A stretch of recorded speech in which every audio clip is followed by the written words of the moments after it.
नाज़रीन, अल्लाह ताला ने इस दुनिया में बहुत सी खूबसूरत मखलूक़ात पैदा की हैं।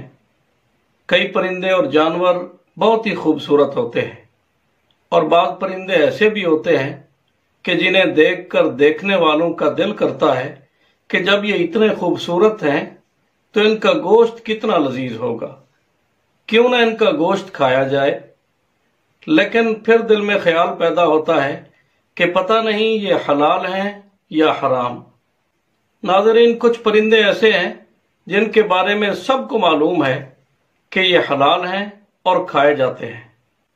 मसलन मुर्गी, बतख, मुर्गाबी, बटेर, चिड़िया, कबूतर और फाख्ता वगैरह। लेकिन कुछ परिंदे ऐसे हैं जिनके बारे में आम तौर पर लोग नहीं जानते कि ये हलाल हैं या हराम।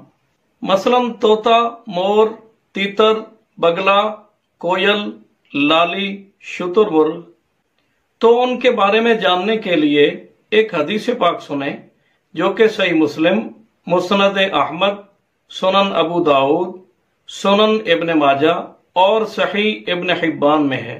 हजरत अब्दुल्लाह इब्न अब्बास रदियल्लाहु ताला अन्हुमा फरमाते हैं कि नहा रसूलुल्लाह सल्लल्लाहु ताला अलैहि वसल्लम अन कुल्ले ज़ी नाबिम मिनस सिबा व अन कुल्ले ज़ी मिखलबिम मिनत तैर, कि नबी करीम सल्लल्लाहु ताला अलैहि वसल्लम ने तमाम नुकेले दांतों से शिकार करने वाले दरिंदों और पंजों से शिकार करने वाले परिंदों को खाने से मना फरमाया।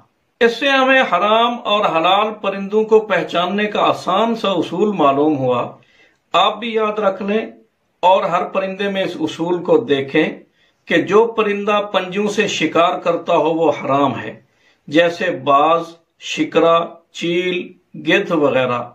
और जिस परिंदे के पंजे ना हों, जैसे बतख, शुतुरमुर्ग वगैरह, वो भी हलाल है। और जिसके पंजे तो हों लेकिन वो पंजों से शिकार ना करता हो तो वो भी हलाल है। यानी तोता, मोर, तीतर, बगला, कोयल, लाली, शुतुरमुर्ग वगैरह सब हलाल हैं। कुछ लोग ये भी कहते हैं कि बगला जो सफेद रंग का हो वो हलाल है और जो किसी और रंग का हो वो हराम है। ये बात बिल्कुल गलत है।